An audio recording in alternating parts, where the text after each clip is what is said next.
E o nosso intuito nesta noite, nesse retiro, é adorarmos a Deus. E cremos que temos todos o mesmo objetivo nesta noite. Antes mesmo de entrarmos aqui no título da lição, nós vamos tentar dar introduzir e ver o que o Senhor vai falar. Eu gostaria de dizer que quando nos retiramos da cidade e viemos para um lugar igual a esse, muitos percebem, muitos não. Mas na quarta-feira que antecede, o carnaval, se faz uma votação e se entrega a chave da cidade para uma entidade. E todos falam, é o Rei Momo. Mas o carnaval, ele vem carnavales, ou festa da carne, o carnavale, ou carnevale, Então a gente entende que no carnaval se entrega a cidade a essa entidade, onde a carne vale tudo, E nós não vivemos de carne, nós vivemos por fé. Nós vivemos por fé, E no livro que está o título da palestra hoje, que foi ano passado, está em Colossenses, Colossenses 4:2, que vai dizer assim, quem tiver achado aí pode ficar à vontade, vai dizer da seguinte forma: Filipenses capítulo 4, verso 2, diz assim: perseverai em oração, velando nela com ação de graça. Graças a Deus, graças a Deus. Todos sabem que entra naquele bordão, a oração é a chave da vitória. A oração é aquilo que impulsiona a mão de Deus a agir em nosso favor. E por que oração? Porque quando você começa a falar com Deus, a primeira atitude é reconhecer que você não pode. Na oração, você consciente ou inconsciente, você está dizendo, eu não consigo sozinho, eu vou precisar de alguém. E a primeira atitude, quando nós não conseguimos fazer algo sozinho, é pedir ajuda. Pedir ajuda. E a pessoa que está disposta a nos ajudar é o nosso Deus. Isaías fala que devemos buscar ao Senhor enquanto Ele está perto. E a Bíblia ainda afirma que o Senhor perto está daqueles o que o buscam. É tremendo. Aí quando nós nos encontramos numa situação em que nos reunimos como povo de Deus, no livro de Deuteronômio capítulo 7, vai falar que Deus é esse que acompanha esse povo tão de perto. Tão de perto Deus nos acompanha. E nós chegamos a um ponto de imaginarmos da seguinte forma: ninguém dava nada por nós, e cada um de nós só existia uma coisa que era certa: a morte. Só a morte. Se você olhar, estamos todos nós no corredor da morte. No corredor da morte. Mas Deus, na sua infinita misericórdia, Ele não criou a morte para nós, mas criou a vida eterna, para passarmos juntamente com Ele. E quando buscamos a Ele, Ele nos responde. Não que nós somos bonitinhos ou bonzinhos, mas a misericórdia dele nos alcançou. E quando falamos de perseverarmos em oração, todos os heróis da Bíblia, eles venceram na dependência de Deus. As bênçãos deles foi porque eles perseveraram na oração. Vamos recapitular. Abraão tinha suas fazendas, tinha seus bois, tinha amigos, mas não tinha o que sustentava o seu coração. Aquilo que dava alegria a Abraão seria possuir um filho. E Deus vendo a necessidade de Abraão, falou: olha, vou te dar um filho, mas Abraão, está fora de época, passou meus dias. Mas quando estamos na presença de Deus, a época não importa, porque Ele é o mesmo Deus de ontem, hoje e não será não, Ele é eternamente, porque o tempo de Deus não passa. O tempo de Deus não passa. E quando olhamos para o benefício de perseverarmos em oração, olha um homem chamado Abraão, a situação que ele fez. Você imagina que Deus tinha uma sentença de morte para toda uma cidade, né, chamada Sodoma e Gomorra. E Deus falou: vou matar. Mas quem persevera em oração muda o quadro em que Deus vai fazer. E fala que Deus Abraão começou a falar: Senhor, e se tiver 50? Você imagina que homem se levantaria para conversar com Deus dessa forma? Mudar o destino.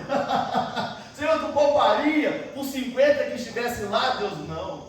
Eu não destruiria, eu pouparia. Mas, Senhor, eu vou me atrever.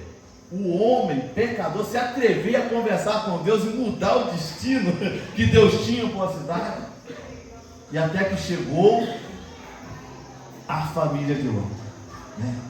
E Deus tirou aquela família dali e poupou aquela família pela oração, pela perseverança em oração. Perseverar em oração é o segredo de termos vitória.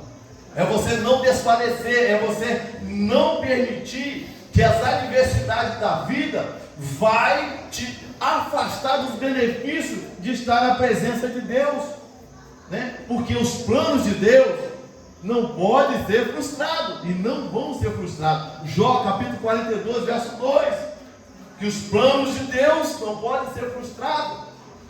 Deus escolheu um homem chamado José, e José foi afastado de sua família por inveja, por coisas mais, e foi sendo afastado. Eu imagino que a sua família ficou com inveja e te vendeu, te jogou na cova. Sua família, né, lhe abandonou. Olha que situação.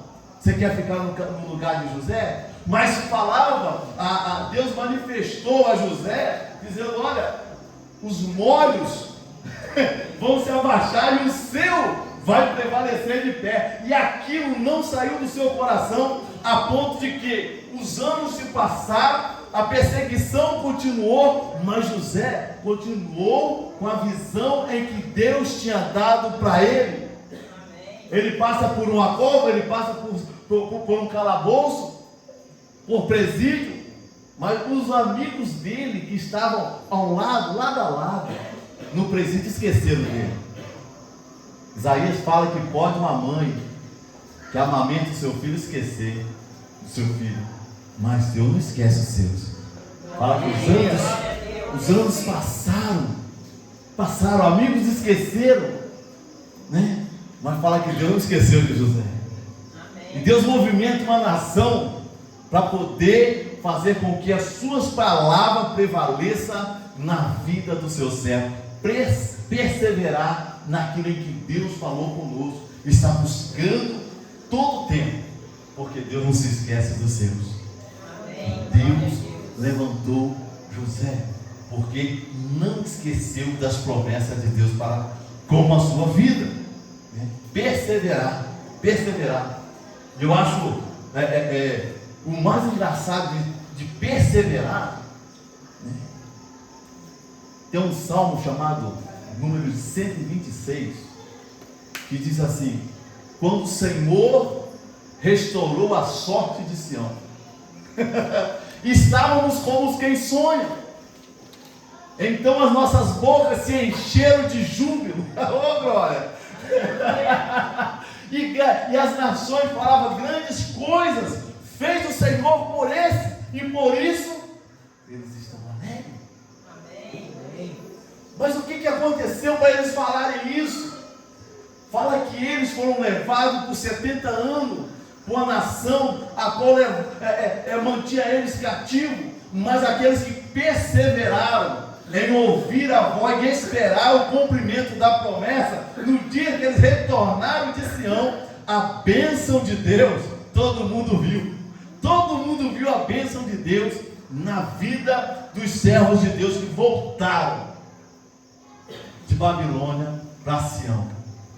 Deus pode até demorar para mim e para você, porque temos tempo determinado, mas Deus não tem tempo determinado. Deus não chega atrasado, mas Deus também não chega antes, mas Deus chega na hora certa. E por que a hora é certa? A hora, para mim, conta muito, mas para Deus não importa. Para Deus não importa. Para Deus o defunto está fedendo. Para Deus, né, o cego lá está com 38 anos, cego, ninguém ajuda. Para Deus não importa.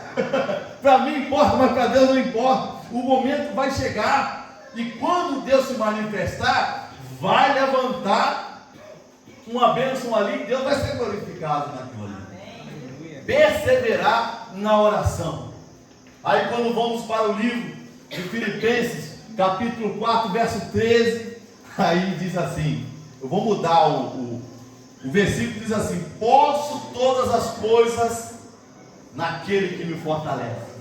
Mas eu gostaria de dizer da seguinte forma: posso todas as coisas em Cristo que me fortalece. Amém. Porque há momentos na vida da gente, e a Bíblia ainda fala, quando nós somos fracos, aí é que Deus se manifesta o seu poder na nossa vida. É porque nós reconhecemos a nossa pequenez. Quem somos nós diante de uma enfermidade? O que somos nós diante de uma morte? O dinheiro se esvai, o dinheiro vai embora, né? As forças vão embora, mas Jesus vai falando com palavras de promessa. No livro de Isaías, capítulo 40, verso 37, diz que os jovens se cansarão e se fadigarão, mas os velhos renovarão as suas forças como a águia. Como a águia. E o fato de renovar as forças como águia, né, para aqueles que estudam um pouquinho sobre a águia, fala que ela, quando está prestes aos seus 70 anos, ela está cansada, ela está já fadigada com essa idade. Aí diz que ela escolhe uma pedra muito alta e vai para lá, com sofrimento, ela arranca suas penas, né? É sofrimento, arranca, né, as suas penas todas, quebra o seu bico e fica ali até renovar novamente tudo. Aí novamente ela está como uma ave jovem que alça voo novamente. E o servo de Deus que espera no Senhor é dessa forma. A dificuldade pode até arrancar nossas penas, pode até ferir o nosso biquinho, mas Deus ele renova. Deus ele renova o propósito da nossa vida, ele começa a movimentar as nossas vidas, e certamente Deus tem esse propósito para a nossa vida. Quando eu falei que nós estamos no corredor da morte, é porque é muito difícil de passar dos 100 anos, então nós temos tempo de validade, mas Deus nos criou para ser eterno. Deus nos criou para ser eterno, e é por isso que Ele nos chama a estar com Ele para uma vida eterna, a qual ninguém pode dar, mas só Ele. Quando o homem estava no jardim do Éden, ele estava preparado para viver eternamente na presença de Deus, e pecou, e o pecado nos deixou com um tempo de validade. Aí Deus falou: olha, não vai ficar assim não, vai vir um que vai vencer a morte, vai vencer a morte, aleluia. E fala no livro de Coríntios, capítulo 15, a partir de 53, que Jesus Cristo venceu a morte, e ele viu: onde está a morte? A tua vitória. Onde está? E o mais interessante é que Deus, nós não entendemos isso nunca. Jesus ele vence a morte na vitória da morte. A vitória da morte era que a pessoa morresse. E Jesus, quando a morte achou que ele tinha morrido, fala que o inferno balançou, estremeceu, as almas que estavam cativas lá, elas foram vistas na cidade. Fala que os mortos foram vistos ali, a luz, ela ficou toda enegrecida, porque não conseguiram contemplar a glória de Deus num ambiente que não era propício dele. O inferno não pôde conter. Assim, não pôde conter e não pode. Porque o inferno foi feito, não foi para o homem, foi para o diabo e seus anjos, né? Para o diabo, e não foi feito para o homem arrependido também não, foi feito para o homem pecador. O homem pecador vai para lá porque ele quer, né? Mas o homem arrependido, o inferno não pode conter. Era igual estava cantando aqui, né? O Coliseu não parou a igreja. Sabe por quê? Nós temos uma visão celestial, aonde o quê? Nós contemplamos o céu. Contemplamos o céu. 15:19 diz assim: se esperarmos Jesus, Coríntios 15:19 diz assim: se esperarmos Jesus só para este mundo, somos os mais miseráveis cidadãos. Nós queremos Jesus para uma eternidade e não só para esses dias. Aleluia. Glória a Deus. No livro de Lucas, capítulo 18, verso 1. Deixa eu ver se eu acho aqui rapidinho, que na cabeça não me lembro não. Mas alguém aí abre para mim também, para me ajudar. Mateus 6:9. Nós vamos ficar por aí um pouquinho. Graças a Deus. Nós tentamos. Diz assim: e contou-lhe também uma parábola.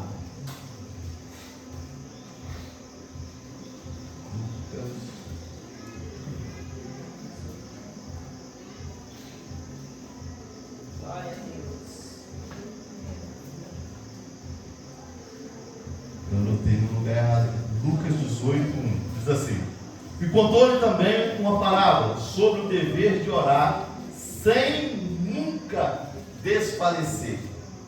Sem nunca desfalecer.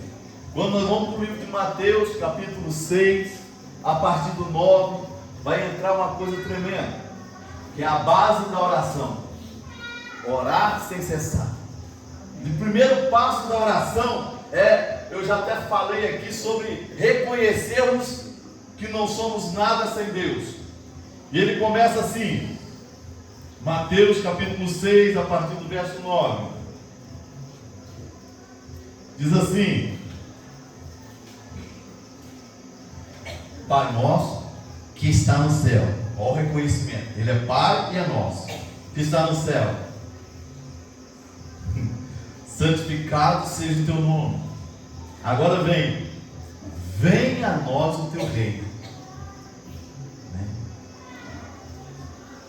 É um pedido que aquilo que está acontecendo no âmbito espiritual venha descer sobre as nossas vidas, e que seja feita a vossa vontade. Aí fala: aqui na terra como no céu. Você imagina quando Deus começa a ministrar a vontade dele, que os anjos estão ali, como Isaías viu no capítulo 6: santo, santo, santo é o Senhor dos exércitos, a terra está cheia da tua glória. Aleluia. E é tão tremendo ali. Vai falar nesse capítulo 6 de Isaías que é uma época em que morreu o rei Uzias, e a tristeza estava abalando toda aquela nação, porque não sabia por que Uzias tinha morrido, o que estava acontecendo, porque foi atingido por Deus. E a história conta que o reino de Israel estava com o trono vazio, e todo mundo pensando: para onde nós vamos? Mas enquanto na terra estava um trono vazio, Isaías, cheio do Espírito Santo, ele começa a contemplar que no céu o trono está ocupado pela presença do Deus Altíssimo. Amém. No trono de Deus sempre vai estar ocupado, porque ele é rei dos reis e Senhor dos senhores. Aleluia. Glória a Deus. na cruz escreveram em grego, aramaico, né? E a outra língua lá que eu me esqueci aqui lá, né? Está escrito: Jesus, Rei dos Judeus. E aí a gente olha ali que alguém indagou, mas por que colocou Rei dos Judeus? Coloca Jesus, que se diz rei, mas Herodes colocou Rei dos Judeus. E eles questionaram com ele, ele falou: o que escrevi, escrevi. Mas o que isso quer dizer? Que naquela época a autoridade superior, que eram os romanos, reconheceram que Jesus, como Rei dos Judeus, ele era rei de uma religião do âmbito espiritual.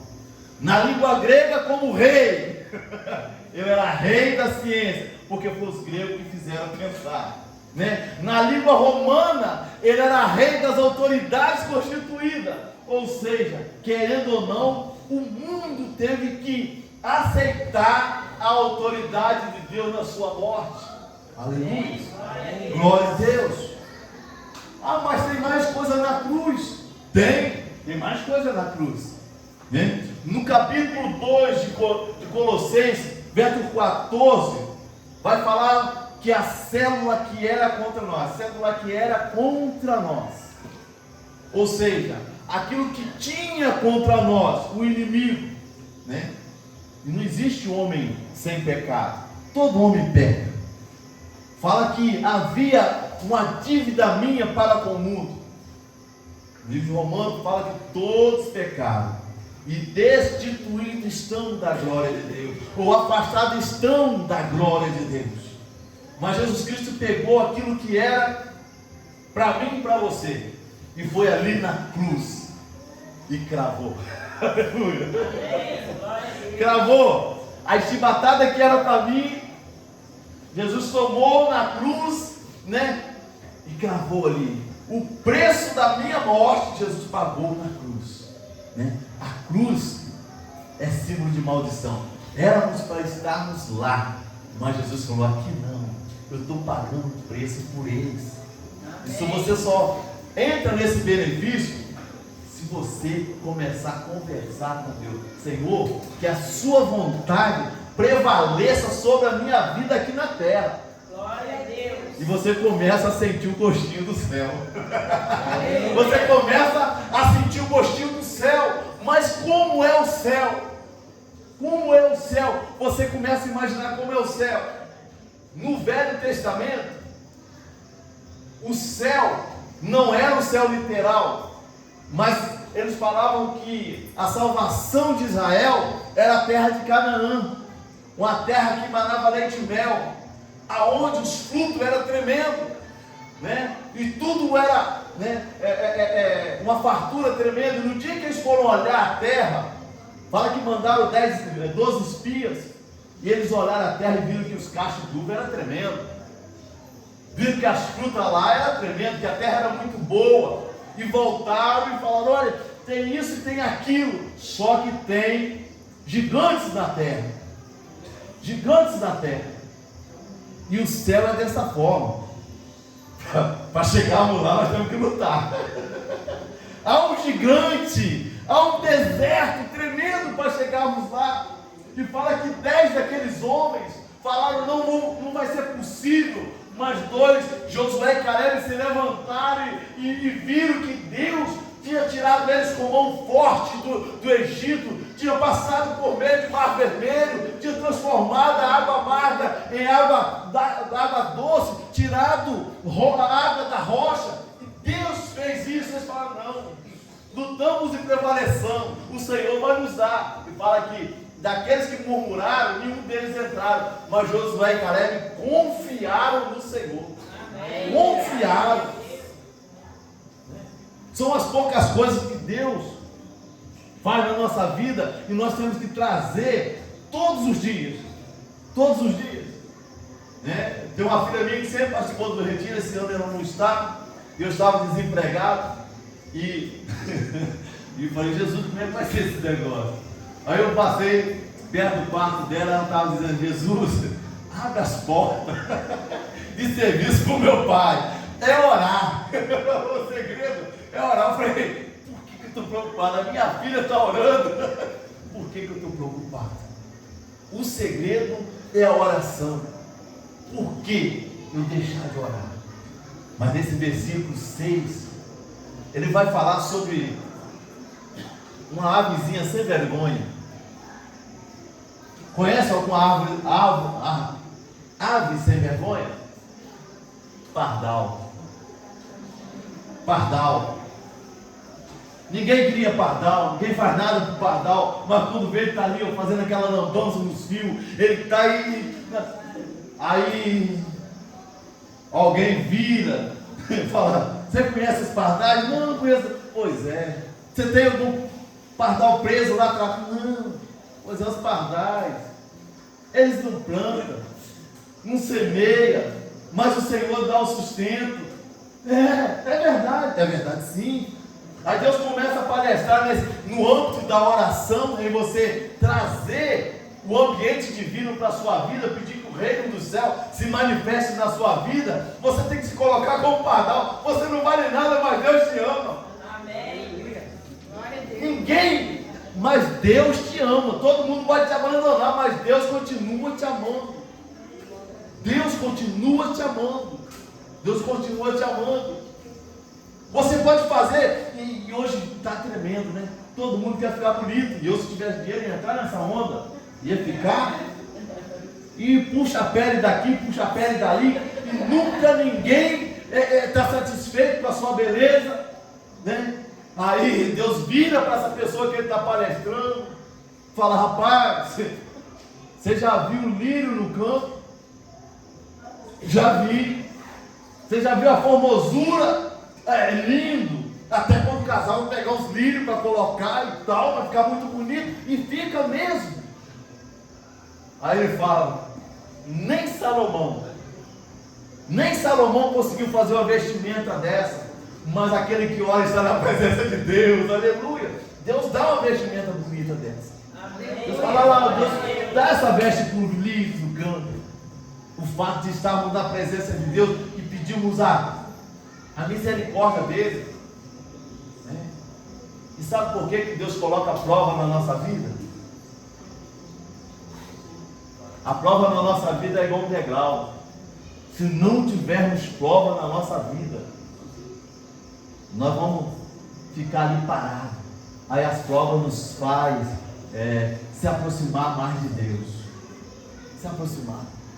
Aí tem um corinho lá no Baiminos, naquela igrejinha, tentaram fazer outro cantar esse corinho. Até hoje eles não conseguiram. Né? Cada vez que a minha fé é provada, não conseguiram até hoje. Né? Não conseguiram até hoje. Mas cada vez que a minha fé é provada, Deus me dá a chance de chegar, crescer um pouco mais, exercitar a minha fé, os meus músculos espirituais, porque quando a minha fé é provada, eu começo a orar e os céus começam a se movimentar a meu favor, a meu favor, a meu favor. E o céu que você estava falando e deixou para lá? Calma aí, vamos voltar. No Velho Testamento foram 12, voltou 10 falando mal, mas 2 acreditou na promessa. Aí quando chega no livro de Coríntios capítulo 4, se eu não me engano, ou Romanos 4, vai falar assim, sobre conheci um homem. Se os irmãos quiserem corrigir o capítulo aí, pode corrigir, né? Conheci um homem, de espírito ou não, que foi até o terceiro céu. E lá ele viu coisas tremendas, coisas inefáveis, coisas que a compreensão humana não consegue explicar.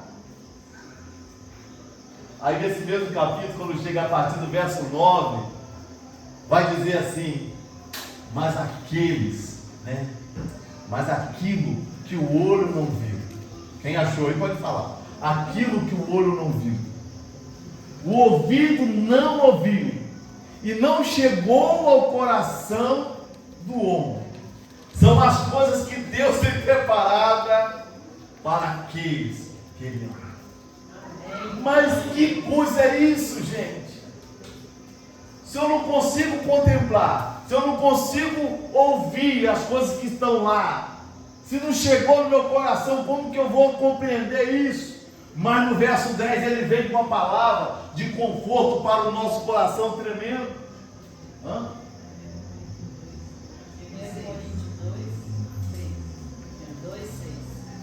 Achou ali, né? Aquilo que os olhos não viram, o ouvido não ouviu, e não chegou ao coração dos homens, é aquilo que Deus está preparando para você. Mas nós ficamos em uma estrada no escuro. Eu não vi, não ouvi, meu coração não consegue entender. Como é que eu vou querer algo dessa forma? Mas aí no verso 10 ele começa a repaginar, dizendo da seguinte forma: olha, quem tem aí aberto aí pode ler, para mim não tropeçar. Deus, porém, as revelou a nós pelo seu Espírito. O Espírito penetra todas as coisas, até mesmo as profundezas de Deus. Deus nos revelou através do seu Espírito. Quando vamos para o capítulo 6 de Romanos, fala que nenhuma condenação há para aqueles que estão em Cristo Jesus, que não anda segundo a carne, mas anda segundo a lei do Espírito. Nós entendemos que a lei do Espírito é vida, e vida com abundância, através do Espírito Santo. E para frente vai falar que o Espírito, ele penetra até a profundeza de Deus, ele contempla o coração de Deus, e ele nos revela aquilo que Deus preparou para mim e para você. Mas temos que estar orando e perseverando em oração, porque os dias são maus, mas graças a Deus que a misericórdia de Deus são as causas de não sermos consumidos. E as misericórdias de Deus, ela tem se renovado toda manhã sobre as nossas vidas. Aleluia, glória a Deus. E ele continua, né? E ele continua. Até que eu graças a Deus, né, irmão? E falarmos, irmão, de céu. Você imagina a preciosidade que é você saber que você não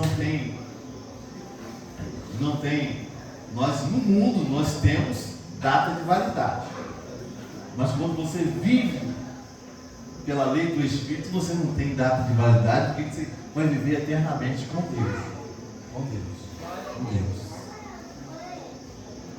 Nesses dias que estamos vivendo, olhamos para um lado e olhamos para o outro, e queremos pedir socorro. E o salmista, no Salmo 121, ele vira todo socorro antigamente, eles iam no alto monte e adoravam a Deus. E aqueles locais começaram a ser local de romaria, e outros deuses começaram a ser adorados nesse local.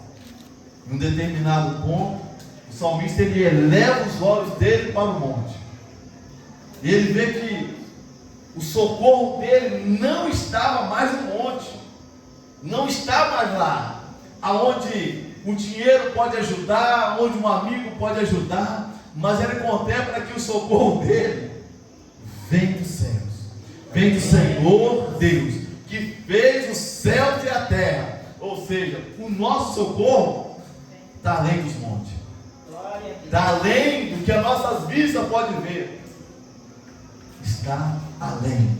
Graças a Deus, louvado e exaltado é o Senhor. Mas não é só orar, não é só pedir. O Salmo 125, nós estamos dando uma repaginada e já vamos, né? O Salmo 125, ele faz uma alusão tremenda: os que confiam no Senhor serão como os montes de Sião, que não se abalam, mas permanecem para sempre.